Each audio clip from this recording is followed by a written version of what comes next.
Welcome to my YouTube channel A study bank. दोस्तों, इस video में हम करंट अफेयर्स की जानकारी लेकर आए हैं और इस वीडियो में हम चाहेंगे कि आपको ज़्यादा से ज़्यादा जानकारी दे सकें। तो दोस्तों, चलिए वीडियो को शुरू करते हैं।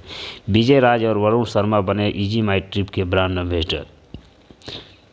जी हाँ, बॉलीवुड अभिनेता विजय राज और वरुण शर्मा को ऑनलाइन ट्रैवल कंपनी EasyMyTrip.com के ब्रांड एम्बेसडर के रूप में नियुक्त किया गया है। आपको बता दें कि EasyMyTrip.com कंपनी को साल 2018 में निशांत पिट्टी और एकांत पिट्टी द्वारा बिजनेस टू बिजनेस पोर्टल के रूप में शुरू किया गया था। फिर उन्होंने साल 2011 में बिजनेस टू कंज्यूमर सेगमेंट के रूप में कंपनी को प्रवेश कराया था। वैसे ही हमारा अगला कंटेंट है, दानिश सिद्दीकी ने जीता मुंबई प्रेस क्लब का रेड इंक अवार्ड। जी हाँ, फोटो जर्नलिस्ट दानिश सिद्दीकी को मरणोपरांत मुंबई प्रेस क्लब के द्वारा 2020 के लिए जर्नलिस्ट ऑफ द ईयर सम्मान से सम्मानित किया गया है। CJI NV रमना ने वार्षिक reading awards for excellence and in journalism प्रस्तुत किए हैं, जिसमें उन्होंने सिद्दीकी को खोजी और प्रभावशाली समाचार फोटोग्राफी के लिए यह प्रतिष्ठित पुरस्कार दिया है। दानिश सिद्दीकी की पत्नी फेडरिक सिद्दीकी ने यह पुरस्कार सम्मेलन में यह पुरस्कार ग्रहण किया है, क्योंकि आप लोगों को पहले ही बताया गया कि दानिश सिद्दीकी जी मरणोपरांत यह सम्मान पा रहे हैं। तो दोस्तों, इसमें हम देख सकते हैं कि इनसे हमें 2 प्रश्न बनेंगे कि इजी माई ट्रिप के ब्रांड एम्बेसडर कौन बने हैं। तो इसका सही उत्तर होगा विजय राज और वरुण शर्मा। और वैसे ही आपको अगला प्रश्न बन सकता है कि मुंबई प्रेस क्लब का रेड अवार्ड किसने पाया, तो दानिश सिद्दीकी। अगला हमारा है कि मिस्र बना ब्रिक्स देश के न्यू डेवलपमेंट बैंक का चौथा नया सदस्य। जी हाँ, यहाँ हमारे न्यू डेवलपमेंट बैंक का चौथा नया सदस्य जो है मिस्र देश बना है। वैसे आप लोग को बता दें कि ब्रिक्स न्यू डेवलपमेंट बैंक का एक बहुपक्षीय बैंक है, जिसे ब्राज़ील, रूस, चीन, भारत और साउथ अफ्रीका द्वारा बनाया गया था। और न्यू डेवलपमेंट बैंक का मुख्यालय जो है शंघाई में है। और न्यू डेवलपमेंट बैंक के वर्तमान अध्यक्ष जो हैं मार्कोस प्राडो ट्राइजो हैं। और न्यू डेवलपमेंट बैंक की स्थापना जो है 2014 में की गई थी। इस तरीके से हमारा न्यू डेवलपमेंट बैंक का नया और चौथा जो सदस्य बना है वह मिस्र बना है। ठीक है दोस्तों, तो वह हम अपने अगले कंटेंट के तरफ चलते हैं। हमारा अगला कंटेंट क्या है देखते हैं।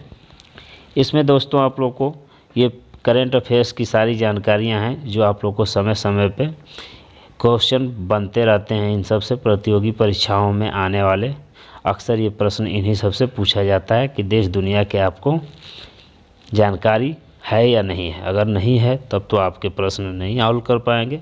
अगर आप लोग इस वीडियो को देखेंगे तो ज़रूर ज़्यादा से ज़्यादा आप लोग को जानकारी मिलती रहेगी। तो अगला हमारा इसमें कंटेंट है कि भारत बना सेंचुरियन में टेस्ट मैच जीतने वाली पहली एशियाई टीम। जी हाँ, भारत देश ने विराट कोहली की अध्यक्षता में साउथ अफ्रीका को हराकर सेंचुरियन टेस्ट मैच की विजेता टीम का खिताब अपने नाम किया है। वहीं भारत सेंचुरियन टेस्ट मैच जीतने वाला पहला एशियाई देश भी बना है। बांग्लादेश, पाकिस्तान, अफ़गानिस्तान ये अभी सेंचुरियन मैच नहीं जीत पाए हैं। 3 मैचों की टेस्ट सीरीज का पहला मैच सेंचुरियन में भारत और साउथ अफ्रीका के बीच खेला गया था, जिसमें भारत जो है जीत हासिल करके भारत एशियाई टीम का पहला देश बन गया है। अब हमारा अगला कंटेंट है, किशोर यादव को किया गया world CEO winner of the year 2021 पुरस्कार से सम्मानित। जी हाँ, किशोर यादव को world CEO winner of the year 2021 पुरस्कार से सम्मानित किया गया, जो कि world CEO ranking plus media group के स्वामित्व वाला ऑनलाइन पुरस्कार है, जो कि इस साल किशोर यादव को दिया गया। World CEO winner of the year 2021 पुरस्कार दुनिया भर के सर्वश्रेष्ठ CEO को स्वीकार करने के लिए प्रत्येक वर्ष दिया जाता है। तो यहाँ हमारे 2 प्रश्न बनेंगे कि पहली एशियाई टीम सेंचुरियन टेस्ट में जीतने वाली कौन सी देश बना, तो उसका सही उत्तर होगा भारत। और दूसरा कि 2021 में world CEO winner of the year 2021 पुरस्कार से किसे सम्मानित किया गया, तो इसका सही उत्तर होगा किशोर यादव। तो ये दोनों आप लोग को प्रश्न के एक्सप्लेनेशन के साथ आप लोग को मिल रहे हैं। तो हमको जहाँ तक आशा है कि आप लोग इसको भूल नहीं पाएंगे, क्योंकि इसको आप लोग जितना समझेंगे, इसके बारे में डिटेल जानते रहेंगे, तो प्रश्न इन्हीं से बनते रहते हैं। अब हमारा अगला है कंटेंट, एम्मा रादुकानु बने member of the order of the British Empire. जी हाँ, इंग्लैंड की युवा महिला टेनिस खिलाड़ी एम्मा रादुकानु को ब्रिटेन की महारानी ने Member of Order of the British Empire बनाया। जी हाँ, एम्मा रादुकानु को फाइनल में कनाडा की लैला फर्नांडीज को हराकर 53 साल में खिताब जीतने वाली पहली ब्रिटिश महिला बनने का गौरव दिया गया है। यह ग्रैंड स्लैम सिंगल्स खिताब जीतने वाली 44 वर्षों में पहली ब्रिटिश खिलाड़ी भी हैं। यानी बोल सकते हैं कि इन्होंने कई रिकॉर्ड तोड़े हैं जो 53 साल पहले किसी ने बनाया था और फिर 44 साल बाद। तो एम्मा रादुकानु जो हैं member of Order of the British Empire बने हैं और इसे जो हैं इंग्लैंड की महारानी बनाती हैं या इस पद से उन्हें सम्मानित किया जाता है। अगला हमारा है केरल की बनी हाई कोर्ट देश की पहली पेपरलेस अदालत। जी हाँ, केरल राज्य की हाई कोर्ट देश की पहली पेपरलेस आधारित अदालत बनी है, जिसका उद्घाटन जस्टिस डी.वाई. चंद्रचूड़ ने किया है। डी.वाई. चंद्रचूड़ ने न्यायालय की जय नहीं पहले राज्य द्वारा अपने नागरिकों को प्रदान की गई है, जिसमें ई फाइलिंग और कागज रहित न्याय के विकेंद्रीकरण को दिशा पर कार्य किया जाएगा, जिससे दस्तावेजों की ई फाइलिंग वकीलों के लिए अधिक सुलभ होगी। तो हमारा इसमें प्रश्न बनेगा कि भारत की सबसे पहले पेपरलेस अदालत कौन बनी, तो केरल की हाई कोर्ट। अब हमारा अगला कंटेंट है Tony Blair Duchess of Cornwall Baroness Amos बने ऑर्डर ऑफ द गार्टर के सदस्य। जी हाँ, पूर्व ब्रिटिश प्रधानमंत्री Tony Blair Duchess of Cornwall और बैरोनेस अमोस को ऑर्डर ऑफ द गार्टर के सदस्य के रूप में नियुक्त किया गया है। Order of the Garter England के सबसे पुराने और सबसे वरिष्ठ शिष्टाक्रम है, जिनकी नियुक्ति वहाँ की रानी के द्वारा किया जाता है। यानी ये भी आपको अवार्ड इंग्लैंड की महारानी ही देती हैं और यह बहुत ही सम्मान होता है। यह बहुत बड़ा एक सम्मान होता है जिसके लिए बहुत कम ही लोग चुने जाते हैं। तो इसमें Tony Blair Duchess of Cornwall और बैरोनेस अमेस जो हैं ऑर्डर ऑफ द गार्टर के सदस्य बने हैं। अब हमारा अगला प्रश्न है या अगला कंटेंट है अशोक एलुस्वामी बने टेस्ला कंपनी के ऑटो पायलट टीम के लिए चुने जाने वाले पहले भारतीय। जी हाँ, टेस्ला कंपनी आप लोग जानते ही हैं, एलन मस्क की कंपनी है। तो अशोक एलुस्वामी टेस्ला कंपनी के ऑटो पायलट टीम के लिए चुने जाने वाले पहले भारतीय बने हैं। टेस्ला कंपनी में शामिल होने से पहले Ashok Elluswamy Volkswagen electronics research lab ओबैको वाहन नियंत्रण प्रणाली से जुड़े हुए थे। उन्होंने college of engineering Guindy Chennai से इलेक्ट्रॉनिक्स और संचार इंजीनियरिंग में स्नातक की डिग्री हासिल कर रखी है। और यह भारत के लिए बहुत बड़ी बात है कि अशोक एलुस्वामी भारत की शान बढ़ा रहे हैं टेस्ला जैसी कंपनी के ऑटो पायलट टीम के लिए ये एंट्री करके।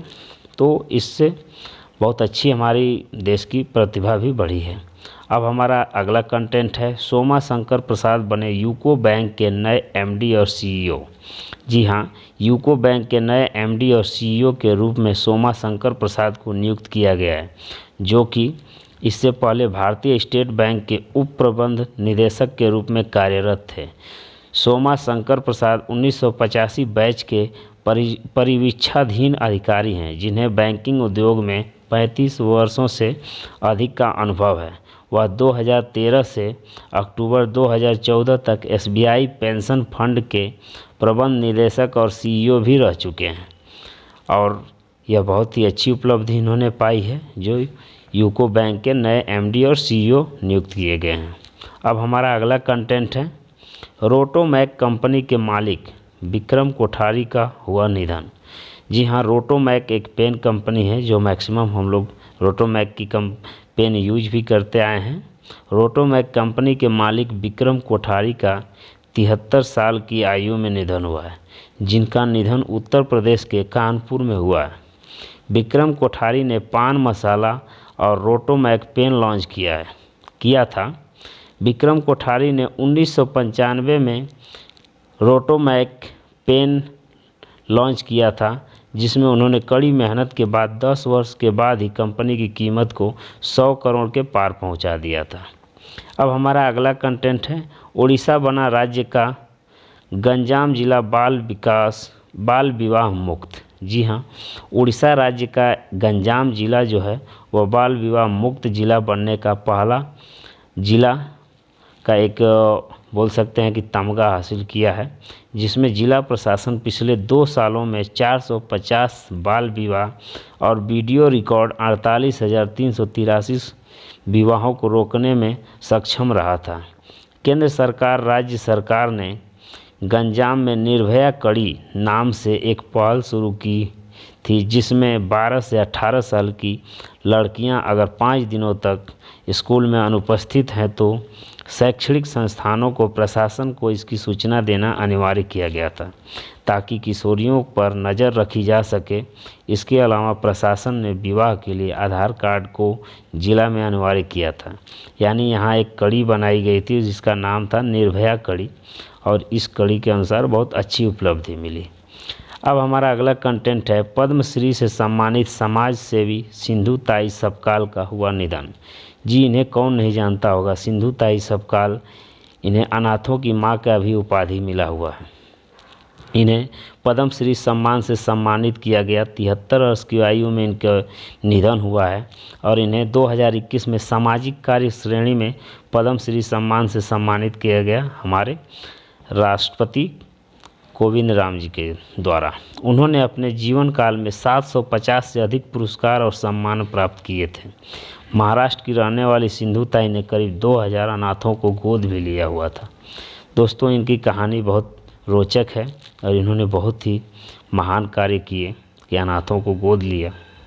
अब हमारा अगला कंटेंट है, एमी बार्नस्मिथ बनी अमेरिकी नौसेना में परमाणु वाहक पोत का नेतृत्व करने वाली पहली महिला। जी हाँ, अमेरिकी नौसेना में परमाणु वाहक पोत का नेतृत्व करने वाली पहली महिला एमी बार्नस्मिथ बनी, जिन्हें यूएसएस अब्राहम लिंकन पर तैनात किया गया है, जो कि 1 सप्ताह के लिए सैन डिएगो के लिए रवाना होगा। साल 2016 से 2019 के बीच यूएसएस अब्राहम लिंकन की कार्यकारी अधिकारी के रूप में सेवाएं दे चुकी हैं, और यूएसएस अब्राहम लिंकन को Naval Air Station North Iceland में तैनात किया गया है।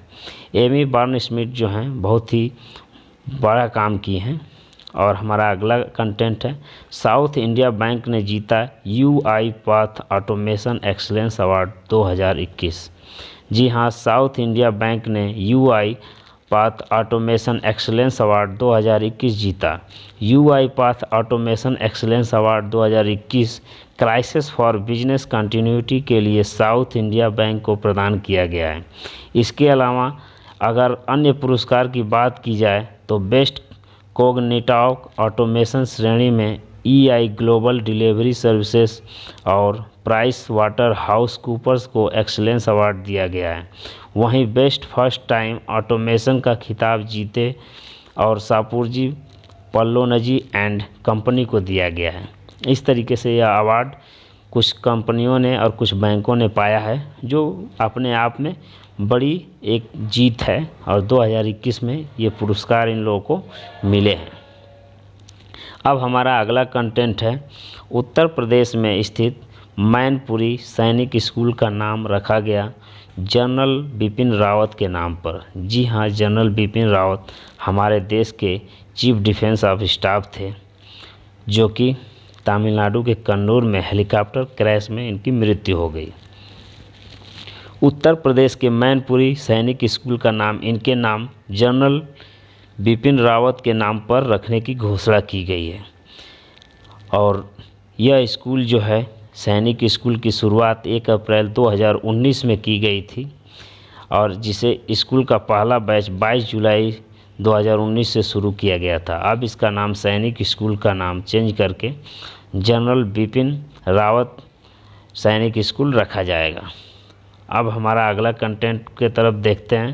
तो अगला कंटेंट है, जेसी चौधरी ने जीता अंक ज्योतिष का पहला गिनीज वर्ल्ड रिकॉर्ड। जी हाँ, जेसी चौधरी को अंक विज्ञान में पहली बार गिनीज वर्ल्ड रिकॉर्ड और 2022 का पहला विश्व रिकॉर्ड दिया गया है। जेसी चौधरी को 6000 प्रतिभागियों को प्राचीन विज्ञान के बारे में शिक्षित करने के लिए इस सम्मान से नवाजा गया है। इसी के तहत उन्होंने गिनीज वर्ल्ड रिकॉर्ड लंदन कार्यालय में उपलब्धि के साथ एक नई श्रेणी न्यूमरोलॉजी खोली है। जी हाँ, जेसी चौधरी हमारे भारत के ही रहने वाले हैं और उन्होंने बहुत बड़ा एक मुकाम हासिल किया है। अब हमारा अगला कंटेंट है, लेखक धीरेन्द्र झा ने लॉन्च की गांधी के हत्यारे नामक पुस्तक। जी हाँ, धीरेन्द्र झा बहुत एक चर्चित लेखक हैं और इन्होंने हाल ही में प्रसिद्ध लेखक धीरेन्द्र झा ने गांधी के हत्यारे the making of Nathuram Godse and his idea of India नामक पुस्तक लॉन्च की है। गांधी के हत्यारे the making of Nathuram Godse and his idea of India पुस्तक उम्र संगठन के साथ गोडसे के संबंधों की पड़ताल करती है, जिनके विचार से प्रभावित होकर उन्होंने महात्मा गांधी की हत्या की थी। तो दोस्तों, आप लोग को ये वीडियो कैसी लगी, आप लोग कमेंट करके ज़रूर बताएं।